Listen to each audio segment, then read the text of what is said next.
Welcome to the Nobody Guide to Life, where we provide tips and tools for personal growth, personal development, and your spiritual journey that you can use right now in your everyday life. I'm J.A. Plosker. You can always find out more at thenobodyguidetolife.com, and you can check out videos and find episodes on the Nobody Guide to Life YouTube channel.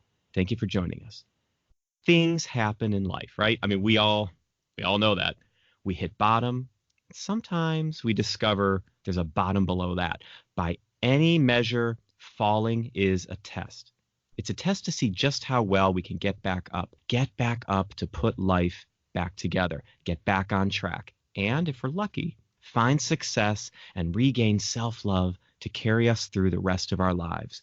For today's guest, that's how life has been.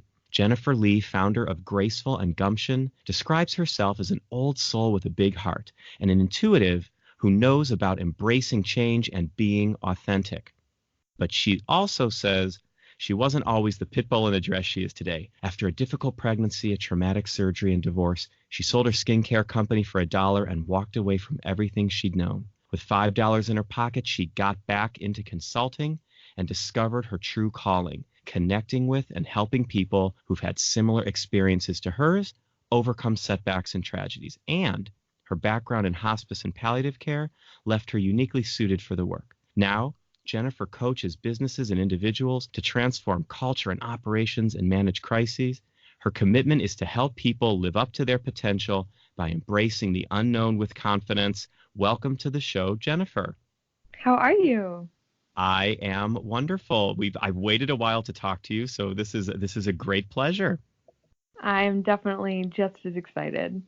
Well, this is going to be fun because you've had quite a business journey, and that's so obvious just from looking at your background and looking at your business, your entrepreneurial background. You've just had so many life experiences coming at you, skincare to hospice, and that was so interesting to me when I was reading. Can you tell us about that journey of your life, that business journey? How did you go from one thing to another on such diverse ends of the spectrum like that? It's really fascinating because I always felt like as a child and even growing up in high school, like I was always kind of a loner, and Right. I was very outgoing and very happy and just loved being around people, but I also loved being by myself and Right. just kind of going deeper. And I always wanted to help people. And so I thought that my calling was to become a doctor early on. And I started at 21 in hospice. And my mom came from the medical industry, so I was used to it and I loved helping people. And so I jumped in and really just kind of threw myself into it and absolutely loved it. I Mm. loved working with people every day that just needed me. Right. And I realized it wasn't just hospice very early on for me. My calling was way beyond that.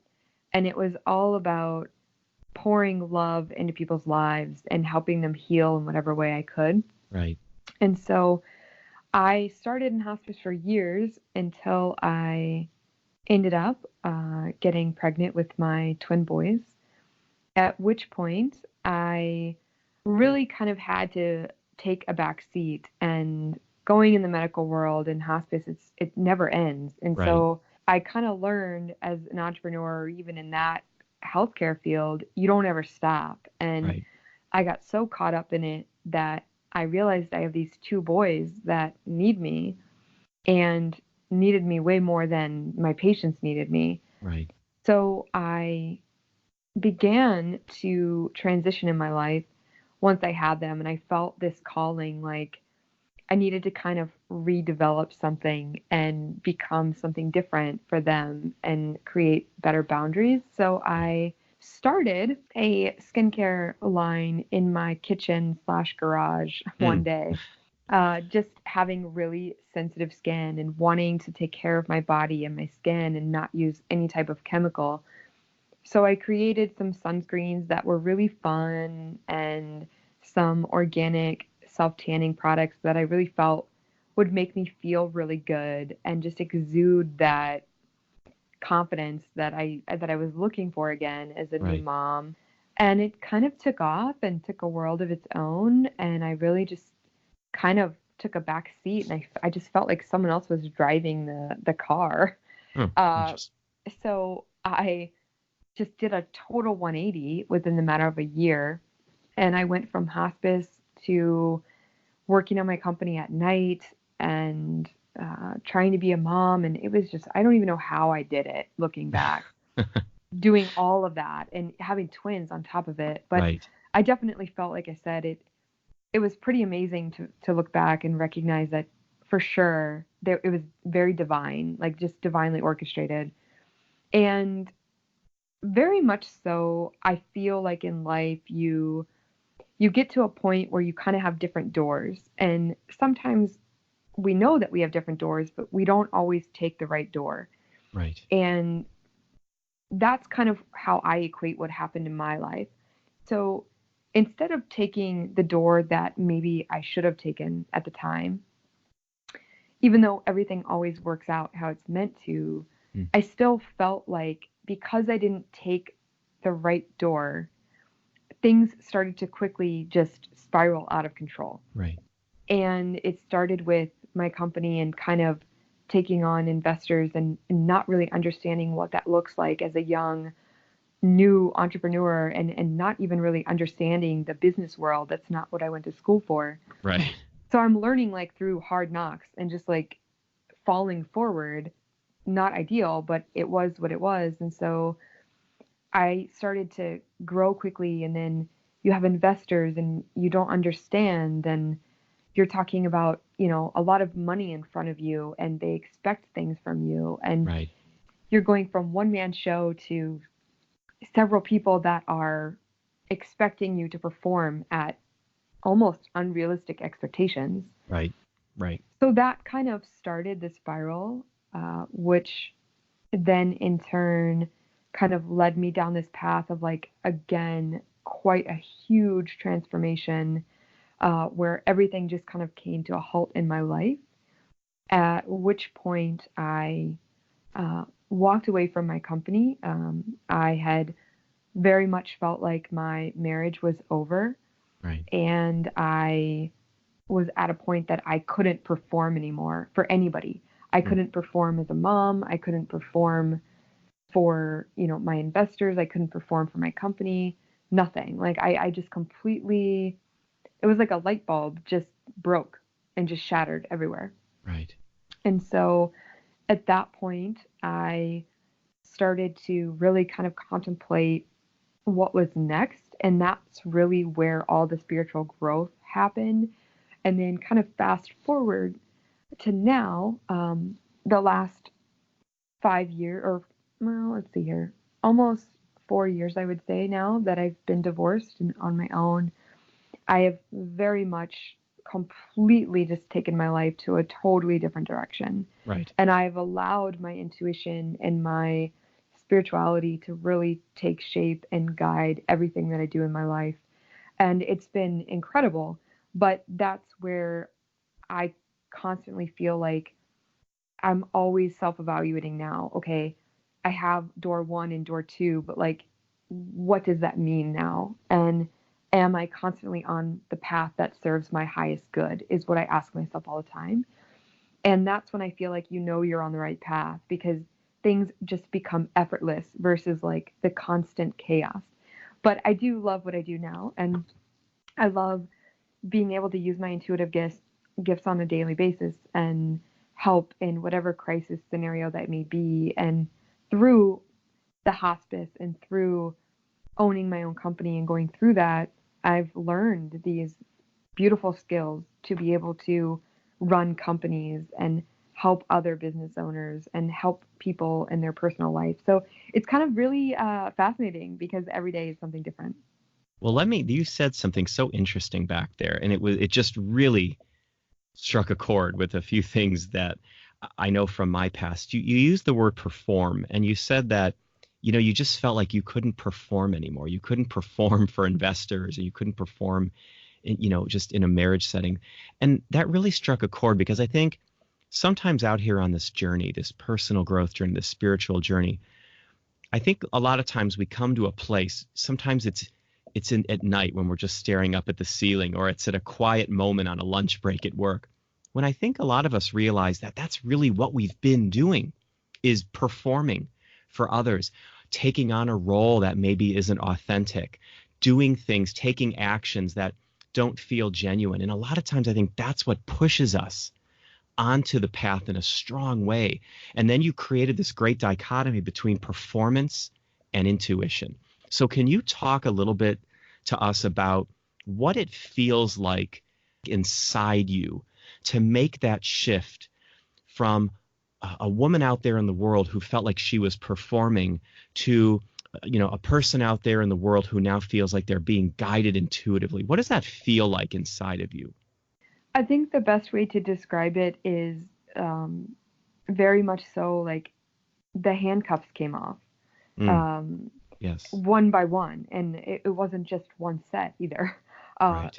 like the more I was taking off, handcuffs from my marriage, and like, just recognizing that I was constantly performing and I was constantly trying to be someone, and very much in an unauthentic way, with Mm, not that the love wasn't there, but just in a way of that's how I was going back to my childhood. So right. a lot of the reasons why I was performing personally and professionally was just for that reason. And so I think the first step is recognizing why you're even performing in the first place. Right. Right. And that's kind of like the golden ticket in my mind. I had to recognize that first in order to be able to unlock the handcuffs. So Mm, once I recognized that, I then was like, okay, this does not serve me anymore. This is not my best and highest good.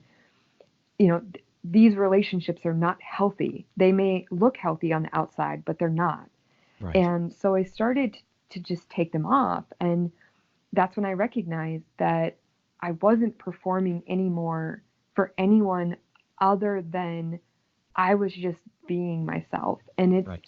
the most like beautiful feeling I've ever felt in my life. Mm, Just feeling as though I am okay and I'm accepting myself for who I am.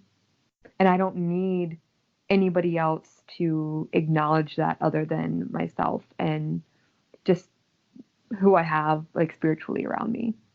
right. And I think that's a really important message, because nowhere is it said that because we're living an authentic life, we're leaving everything else behind. I sometimes I get this. There's this image I think people have of what it means to live an authentic life. They picture somebody walking away from everything, walking away from family and walking away from the job and just heading out into the world with a sack, and a head full of dreams. That's not the message of living an authentic life. It's about taking a look at what's going on and, like you said, asking what serves me and what doesn't. And that doesn't mean getting rid of everything. It means sorting through things in a very aware way, that to make sure that, I guess, in one way of saying, that we're vibrating at a level that's going to be best for everybody. Would you say that's kind of how it felt? Like it's kind of like almost like a vibration. For sure. Yes. I mean, I definitely think when you make that shift, you start to attract very different people in your life Yes. Yes. than what you normally did. And so a great example of that for me was my whole life I was helping people, and I still do, but in a different way. Right. And now I help people, and there's no expectation of that. I just do it because I can, Right. and it's received with open arms, but I know that I'm aligning with the people who need it versus like trying to kind of put that on somebody. And Right. I just think it's very beautiful, and it's an aura, I guess, is a great way of describing it, that is around you, and it allows you to just shine brighter Mm. naturally, and people feel it all the time. And it's almost like sometimes you have to be careful because people feel it that strongly, Yes. and they see it and they're just like, who are you? And like, like I have no clue what's going on right now, but sometimes you have to be a little careful. But yes, it's quite freeing to be able to just speak your truth on the regular and never hold back and know that everything that you're saying and doing every day is at your best and highest good, and it's not to serve someone else or to perform for someone else to be accepted. Right. Right. And you can still, you can still hold a job and raise children and cook a meal and drive to the store. You can do all these things at the same time that you're working on your authenticity. You don't leave things behind. The things you have in your life shine brighter. And that's something I'm curious about, because now from your bio, I know that you've shifted, as you said, you shifted your life to consulting and coaching. And I'm wondering, because you said something really interesting back there, you have to be careful. I think sometimes when we go into a situation with our energy wide open, our authenticity on display, that can be repellent to people. And so I'm interested in knowing from you, what is it like to go beyond consultant and coach to intuitive consultant and coach? What is the difference? How do you approach clients as an intuitive consultant, as an intuitive coach? What does that look like if somebody's coming to you for those services? How does that inform what you do? I think it is very case by case. I think that just being intuitive in general, you get a very quick read on somebody Yes. and you know immediately whether you can go there or not. Right. I'm very aware of who I can talk to, and there are times where I know so much about somebody and I'm constantly told, don't go there. It's Right. not your place. Like it's not for you to fix. Right. So if I get that message, then I don't go there. Other times, it's very much, it's safe to talk about this person with somebody, or it's okay to go there with them. And I'll always ask permission, Right. and I'll always explain a little bit of, by the way, I'm intuitive or I'm empathic, and like, what does that mean? Because everyone has different gifts and different levels in which that they're able to do that. So I always try to gauge it and explain exactly what I'm talking about. Right. And if someone is receptive to it, then I know like I'll keep going a little bit. But just like in the first 30 seconds, I'm very aware of what I can and cannot say and how someone's energy is and like where their blockages are, whether it's personally or again professionally in a company. Like I know whether someone should hire someone or not, or sometimes like I'll just have a instinct of this seems off, but I don't know why. Mm. So things like that. But you try really hard to consistently just like keep coming back to that center of, okay, like this is what I'm feeling and this is why. And you're kind of becoming very self aware, but you're kind of almost checking yourself as well. Well, it's interesting because it sounds like there's two sides of a coin going on. So being an intuitive coach means knowing when you can guide someone in their business intuitively, and it means understanding as you sit and perform your work that you're being guided intuitively. So it's like this dance you have to do when you have a new client about understanding how much is for you and how much is for them. I mean, would you say that's accurate? Absolutely. I mean, it's very fascinating sometimes too because it does shift and I'm creating these deep relationships very quickly with people and they have to trust me with their company or their personal life Right. and they're just immediately going very deep, probably more so with me than they do their loved ones. Mm. And so you take that and you don't ever take it for granted and you take it very seriously. But I mean, just as an example, I can be talking to someone like I was the other day about something completely unrelated on a professional level. And then all of a sudden, I'll just get this feeling like I need to talk to them about their personal life. Right. And I'll ask them, like, can I go there? Like, and I'll start to have conversation. And then I will explain to them, like, this is what I'm picking up on. Right. And I'd like for you to hear me out. And so at that point, they're like, okay, and they're open to it. But then when you start to give someone little bits of information where they really are like, oh, wow, like she's onto something, she gets it, she's spot on, Right. then they really perk up and they're like, okay. And so that happened the other day where I was talking to someone about a totally different conversation. And then I stopped her and we had this conversation about her romantic life. And she was making some decisions where she was shutting down and she shouldn't shut down, but that was her natural defense mechanism. Right. So it was my place, and I felt very safe in telling her it's okay. Like, it's okay. Like, don't put the walls up. Don't freak out. Don't, like, don't shut down. I need you to just reset. And that's what you're used to doing. But I had to let her know that it was safe to keep going in this relationship. Right. And that sometimes many of us, we come across people in our lives and it's almost like too good to be true. And it naturally goes so quickly, and you just meet someone one day and the next thing you know, you're like, what the heck is happening? Right. And so sometimes it takes people back. And so that happens a lot where I will help someone kind of realign or just gently tell them they're on the right path.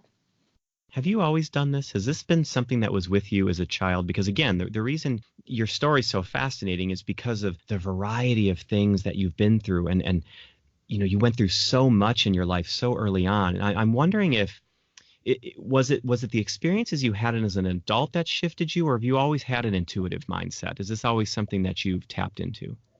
I've always felt incredibly different, Mm. and I didn't know what that meant as a Right. child. And I always, like I said, was very okay with being by myself and being lonely and kind of on my own path. And I didn't understand to what length until I went through my divorce, Right. which is really when I went through the most pain I think I've ever been through in my life, Mm. and really just kind of completely built my life back brick by brick, and learning to be humble and learning to kind of rewire myself and allowing people in my life, because for most of my life I never let anyone in. So I think as I started to let people in and I started to learn what unconditional love was, I started to develop these gifts more and more and more. And the more I developed them, the more I would pray that I wanted more of that and I wanted to help more people. But Right. it's not always good, though. I Right. mean, Right. like people think, oh, wow, like you're intuitive. But it's not easy, because the problem with being intuitive in my mind is, people constantly freak out. So people either will not want to be around you because they know you're intuitive. Right. So I've had many friends that just kind of completely fall off the face of the earth Right. because they don't want to talk about their life and they know that I know. Right. Or on the flip side, it's like, and I understand it, but at the same time, like when you're single and you're trying to connect with people, you're constantly being told over and over again, like, you're too deep, you're too this, you're too Yes. intense, you're like, or they don't necessarily say that, but you pick up on that. Right. And then they feel like, well, this isn't a fair relationship, or it wouldn't be a relationship that would be fair because you know way too much and you kind of have the upper hand. Right. So it's very lonely, I will say that. I mean, I think that's a very honest and fair statement. What you said is so true. This journey can be very lonely, because if you're in a world that, and I don't mean the whole, but if you're in settings where this kind of work, personal work, is not paid attention to, by the people that you're with, like you said, you're always going to be labeled as too intense or too deep, when really you're just being totally authentic about the situation. You're just really seeing it from a different lens. It's a very interesting message you bring. And it's also a very interesting message you bring about humility, because you said you were praying for more of this gift, but it takes a measure of humility to use those gifts for the benefit of others. Because really, intuitive people, you could take advantage of situations if you wanted to. But the reason your gifts grow, I'm guessing, is because you've allowed it to be a tool of service. I definitely feel like, at least for me, I can't speak for everybody, but I almost feel like as you develop these gifts, you're almost given this very sacred code of ethics, is Mm. what I describe it as. Mm-hmm. And if you misuse the gift or you use it in any way to manipulate somebody or to kind of not use it in a place of, pure love and to benefit somebody, or you overstep, there's severe consequences, like whether it's like karma or just things happening, or the gift no longer being there.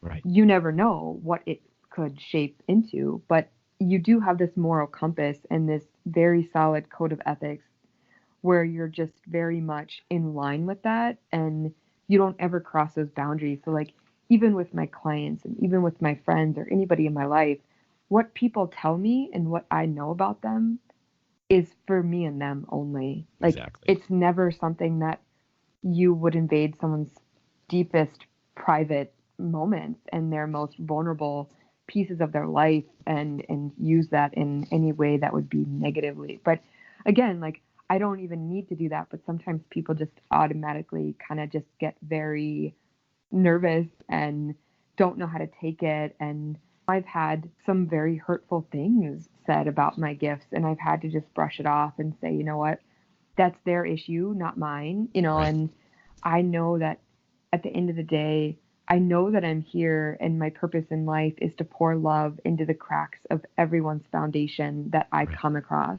Right. And I also know the difference between helping someone who's ready and understanding why I've come into someone's life and vice versa versus like someone just being present in my life.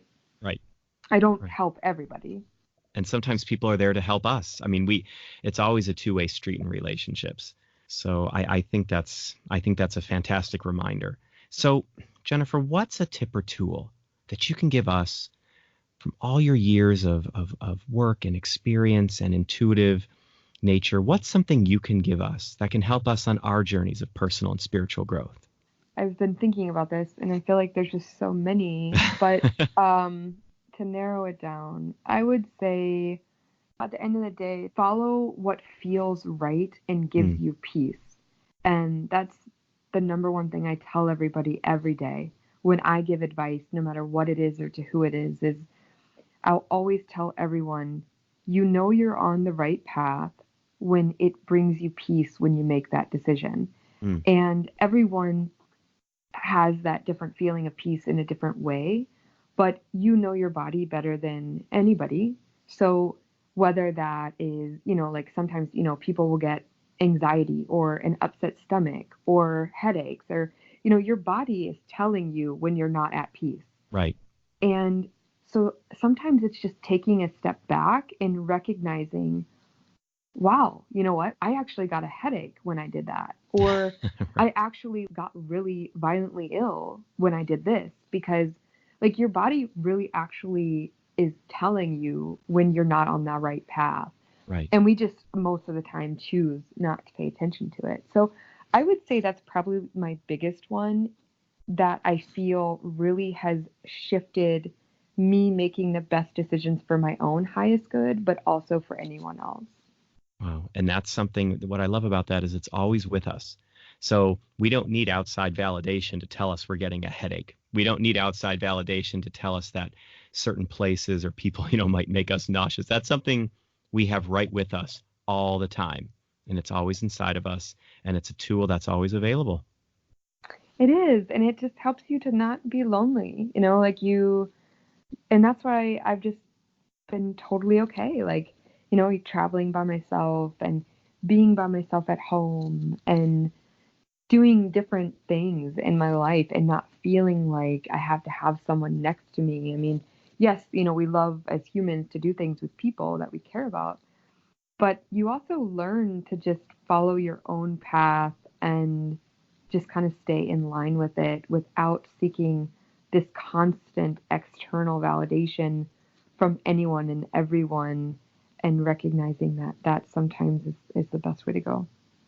And on that wonderful, wonderful statement of the truth of life, that brings us to the end of this episode of the Nobody Guide to Life. Jennifer, thank you. Thank you so much for being on the show. I really appreciate it. Thank you. I'm so happy I was able to do it today. And I want to remind our listeners, life is about the long climb and sometimes the long fall. But that's the thing. We can always start climbing again. It's never too early or late to make a commitment to begin again. And if you follow your intuition on that path, it may just guide you to something special, something you never could have imagined. You can find out more about Jennifer Leigh at gracefulandgumption.com or on Instagram at gracefulandgumption. The links will be in our show notes. And you can always check out more episodes at thenobodyguidetolife.com or on the Nobody Guide to Life YouTube channel. Reach out to us on Instagram at JA or join the Facebook community, The Nobody Guide to Life, Simple Spirituality and Personal Growth. If you liked what you heard on this episode, please consider sharing it with someone you know. Keep practicing and have a good week.